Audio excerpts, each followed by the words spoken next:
All right, guys, we are now on chapter 12 of Jessica Jenkins. And so now they've talked to Nancy about it, and they're all on the same page. Let's see what happens next. We were just leaving the park when Tom appeared at the gates. He was out of breath, as if he'd been running. "Good, you're still here," he exclaimed, falling into stride with us as we walked down the road. "Well, what happened? I want every detail, even the ones you don't think are important. Tell me everything." So we did. Between us, as we walked down the road, heading vaguely into town, Izzy and I relayed everything Nancy had told us and shown us. When we'd finished, Tom stopped walking. I stopped and turned toward him. He was staring at me. His face had lost some of its color. His mouth hung open. "What?" Izzy asked. Tom shook his head. "Don't you see? Don't you realize what you just told me?" Yes. What about it? Is it something to do with Nancy?"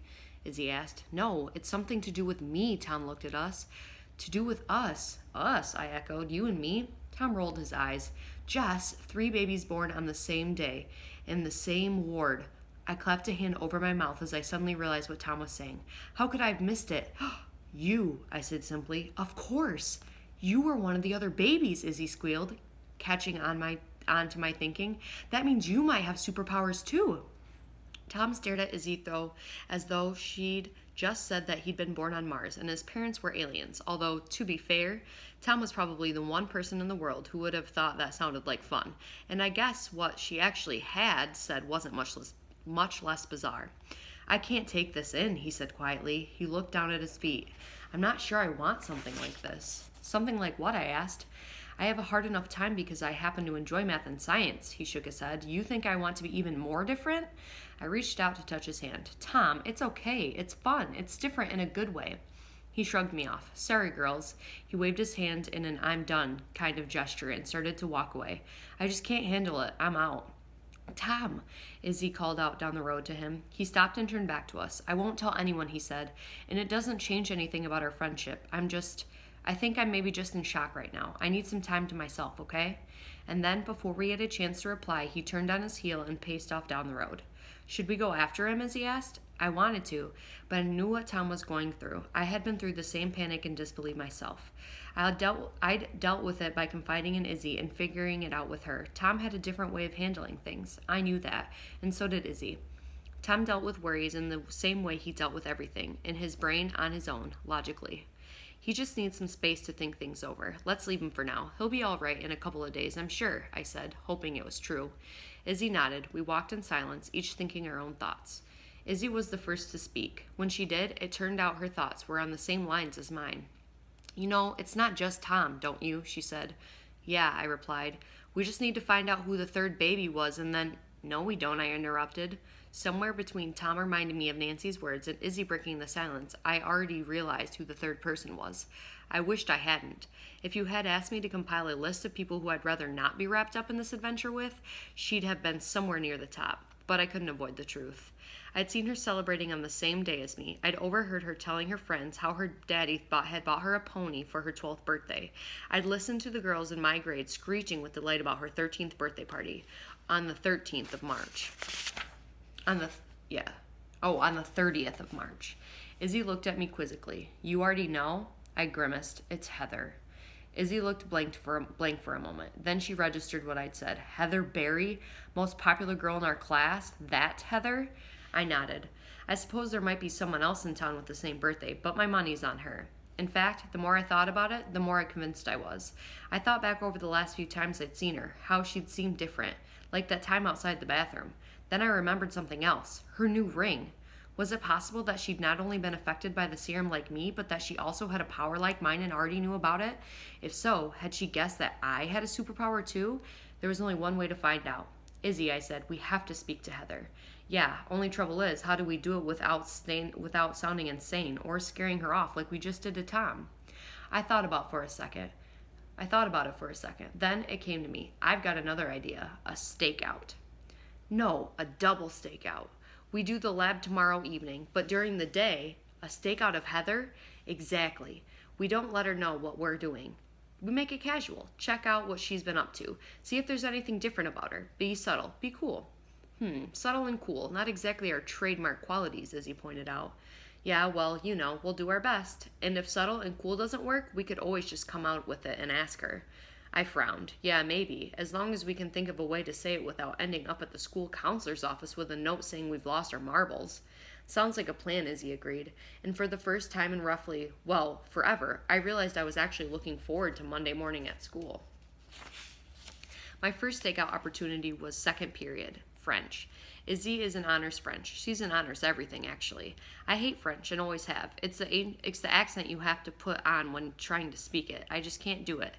I feel silly trying. I barely made it to French, too. French must be the one chink in Heather's perfect armor because she's in the same class. Before Izzy and I headed separate ways at the end of the hall, Izzy shook my hand like a general sending his most trusted soldier off to the war. Good luck, she said solemnly, or should I say, bonne chance? Same to you. See if you can catch up with Tom. Check if he's okay. Will do, Izzy agreed, and she went into her classroom. I decided my strategy was going to be to start a conversation with Heather and see how she acted with me. I figured I should be able to sense whether there was something different about her. The problem was, I hadn't quite decided how to actually start the conversation. You can't exactly walk up to someone with whom you've only ever traded dirty looks, apart from in French, when you are forced to talk to each other. Say, hi there, I know we've never really spoken other than to say, bonjour, je m'appelle Jessica, comment vous appelez-vous? In a very bad French accent. But I've recently found out that I've got a magical superpower, and hey, guess what? I think you might too, even if you don't know it yet. So I thought maybe we should try being friends. And I was pretty sure that wouldn't be classified as secret staking her out either. I'd have to figure it out as I went along. I walked through the door just before Miss Hadley got there. I glanced around the room and there was just one seat left, next to Heather. Normally the worst seat I could have landed myself with, but today it was ideal. I slid in next to her and gave her a big smile. She glared at me, then looked away. This wasn't going to be easy. A moment later, Miss Hadley closed the door behind her and looked around the class. Her eyes zoned in on me. Jessica, were you late? She asked. I don't think so. I was here before you, I said, with a cheeky smile, hoping she'd find me funny and cute. Detention, she said, in French. I sighed as Miss Hadley told us to get our books out. Then I nearly fell off my chair as Heather nudged me. Whoa, that was harsh, she whispered. Thanks, I said with a grimace. Okay, so it wasn't exactly, hey, now that we've exchanged 5 words, let's be BFFs. But it was a start. I spent the rest of the class with 2 aims. Aim 1, avoid getting into any more trouble with the teacher. I achieved this, as she called me over to the end of class and said she decided to let me off the detention since I'd contributed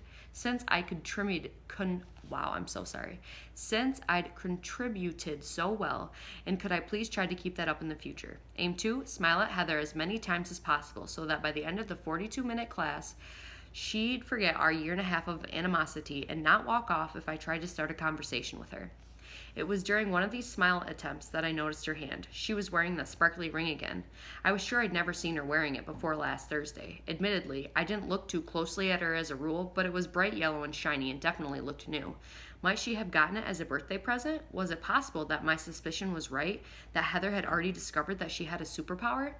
At one point, she caught me staring and I glanced away, but not before noticing that her cheeks had flushed a little and that she quickly put her hand in her pocket.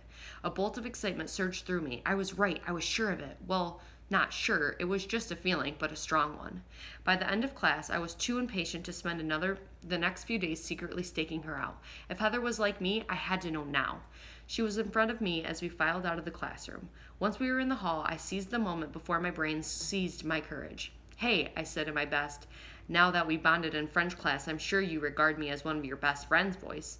Heather turned around. Nice ring, I said, pointing at her finger. Her face clouded over for a second, the way I might have if I said, hey, you're looking a bit drab today. You almost look as plain as the rest of us. She recovered quickly, though, and she gave me a tiny smile. Thanks. It's citrine, she said, holding out her hand and looking at the ring. It was a birthday present. Me too, I burst out. I mean, I got something for my birthday, too. Duh, most people do get presents on their birthday. Heather was giving me an, okay, I'm going to walk away slowly from the crazy person now kind of look. I had to rescue this. I reached under my shirt. I got jewelry, a necklace, on my birthday, same day as yours. Smooth, Jess, smooth. I watched Heather's face for a reaction. I didn't see one. Had I been wrong after all? Oh, right, Heather said. The 30th of March? Yep, same day. Imagine that, huh? I didn't realize it was your birthday, too. Obviously not, as you're always too wrapped up in your own celebrations to notice anyone else around you, I would normally have replied. Instead, I smiled and said, don't worry about it. Anyway, belated happy birthday, and thanks for being nice to me in French. Heather gave me the kind of look you might give to a stalker you didn't want to encourage, but didn't want to offend either, because you're a nice person. Was she actually a nice person, and I'd never realized? You're welcome, she said with what looked suspiciously like a smile shy. Like a shy smile. I cannot talk today, guys. Heather, shy? Nah. It was much more likely to be a sneer. She'd probably tell her friends all about the stupid conversation with the pathetic loser, aka me, as soon as she saw them. But there was something about the way she smiled that spurred me on. Before I could stop myself, I gathered all my nerve and a bunch of words charged out of my mouth without checking my brain first. Look, if you're not busy tomorrow at lunchtime, do you want to do something with me? Do something with you? Heather asked in a voice that was so full of shock I wondered for a second if I had actually asked her if she'd like to rappel off the Eiffel Tower on the back of an elephant. Yeah, okay, sorry. How on earth could I have thought Heather would want to spend time with me? I have volleyball Tuesdays at lunch, she said. In other words, leave me alone, loser. Yeah, of course, I said. And then, I don't know what made me do it. Probably the thought that this might be my only chance, but I found myself still talking. Look, I went on. If anything kind of happens, or if anything has already happened, maybe something weird that makes you wonder if we've got more in common than you thought, and you want to kind of, hang out, how about Wednesday then? No pressure. I'll be in the art room at lunchtime. Maybe see you there? For a moment, Heather almost looked scared, as if I just told her she'd been walking around with her skirt tucked into her underwear all day. Then she shook her head and gave me her professional class president smile. Okay, maybe, she said, if I'm not busy, but thanks either way. She added with one final, thank you, please leave me alone now, you weirdo look. Anyway, gotta go, I said, and before I could dig myself into a deeper hole, I turned and left her there. The last thing I needed was to be late for my next class and to get into trouble yet again. And that is chapter 12. Next is chapter 13. And that is way too long. So I'm going to do its own video.